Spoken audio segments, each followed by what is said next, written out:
wish I could say nice bumping into you, but obviously I can't. It's actually terrible bumping into you. Ronnie. Wilfred, halika na. Hayaan mo na siya. No. Ronnie, just the other day sabi mo magbabago ka na. Babawi ka sa akin. And this is still how you treat my wife? Nothing ever changes, huh, Ronnie? Grow up.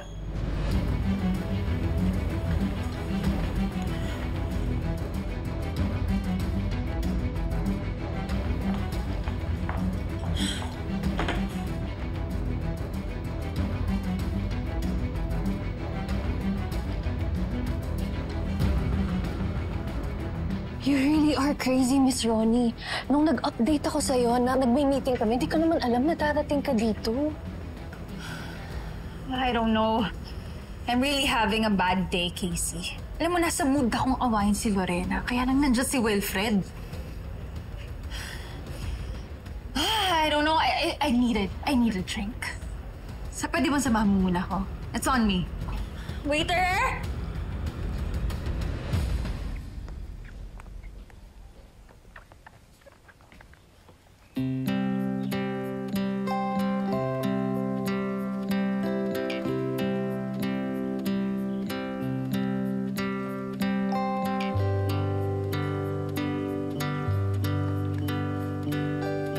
Wow! Ang sipag naman ang Tito Tristan ko. Ganon. Ay, don't! Papasok ako sa office! Takot ko lang nabasahin ka. Baka palayasin mo pa ako rito. Grabe show. Pero thanks Hindi mo naman kailangan nanisin yung car ko. Maliit na bagay. So, para naman may silbi ako dito, di ba? Ang totoo niyan, pa-thank you ko to dahil sa naging usapan natin kanina. Nakatulong talaga sa akin. Kaya sana man nakabawi ako sa'yo.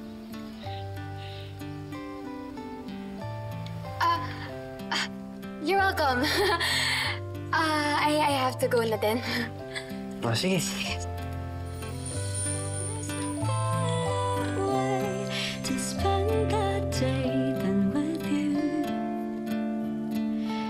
Napaka-ambisyosa talaga ng Lorenang yan. Kasal na nga sila ng civil, gusto niya pa ng church wedding. Gustong-gusto niya talaga ako ipahiya sa mga mutual friends namin ni Wilfred.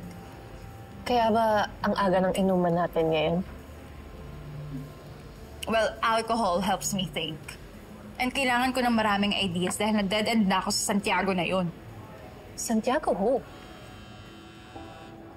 Sino ba tong pulit? Kanina pa tawag ng tawag. Alam mo, sure ako sales agent lang to tapos gusto kong bentahan ng kung ano-ano. Kang ganyan. Baka mamaya may love ka sa akin yan. Alam mo? Wow! Ewan ko sa'yo. Wala ka nga dyan. Sige na, ito na. Bubuksan na kita. Ingat, ha? Tita Tristan. Tita.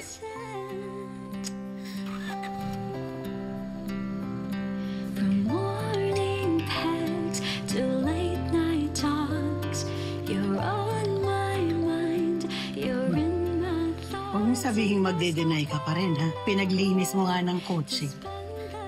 Ay, nako, Manang Pilar. Ayan na naman ho kayo. Ako? Ako pa? Ikaw tong tarantula. Tarantula? Tarantang tulala. Pag nandiyan dyan si Amber, huwag ka na mag-deny-deny. Matanda na ako. Kabisado ko na yan. Tsaka, hindi naman kayo magkadugo. Pwedeng-pwede mo ligaw. Manang Pilar, tignan niyo naman ho kung gaano kayaman sila Amber. Kaya malabo ho talaga iniisip niyo. Wala akong mabibigay dun. Ang dami mo sinasabi. Huling-huli ka na. Crush mo, type mo. Pilar, marinig pa kayo niyan eh. Nakakahiya. O siya. Secret na lang natin yung secret crush mo. My lips are sealed. Sige na.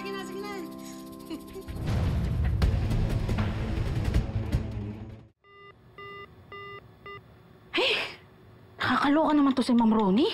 Siya na ngayon bibigyan ng chismis. Ayaw pang sumagot. Ay nako, hindi kita titigilan. Kailangan mo sumagot sa akin. Oh, come on. Ang kulit talaga. Baka naman importante, Miss Ronnie, kaya tawag ng paulit-ulit. For me, sagutin mo na. Alam mo, kulit talaga.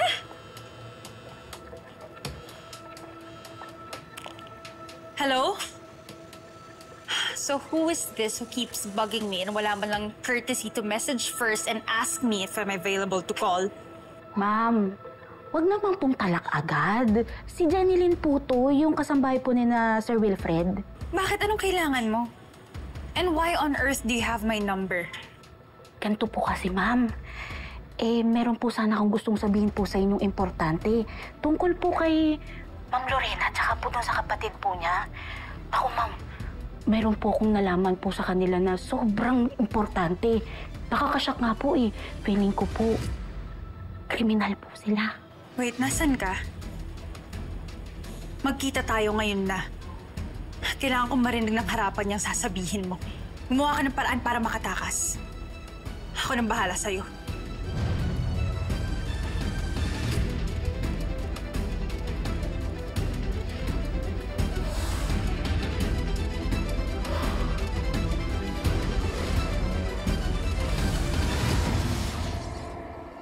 Sige naman ang Pilar. Okay, maingay ha. Baka mamaya may iba pang makarating kay Amber. Naku, nakakaya talaga yun. Oo, Nancy, secret na natin yan. Naya pa sa akin? Bagay naman. Hey, Bar! Ay, Hello po. hello po. Anak po ninyo? Ay, hindi. Ano yun? Kapatid nung kaibigan ko. Kakatuwa kasi yung biruan niyo. Bago lang kasi po ako dito. Ganda ng Ah. bahay niyo. Okay. Sige po. Meet you. Sige.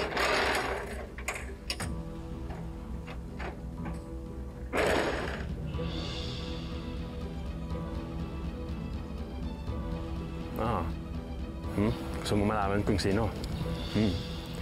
Siya yung kapatid ni Lorena Herrera Santos. Exactly. Yes. Kaya ibig sabihin, tama yung kutob namin ni Santiago. Si Lorena at si Carolina ay iisang tao. Bingo. Meron pa palang kapatid si Lorena. Ano ba, Amber? Bakit parang kinikilig ka? Alam ko, si Ma'am Ronnie, maniniwala siya sa akin. Mukhang bait po talaga ni Kuya Wilfred, no? Nakakakonsensya na ang dami namin tinatago sa kanya. Nagpalit ka ng identity ang killer. Si Lorena Herrera Santos, right? Paano niyo nalaman yan, ma'am? I knew it. Tuloy na ang church wedding namin ni Mrs. Kaya kasala magaganon. Dahil napakalaki ng pasabog ko.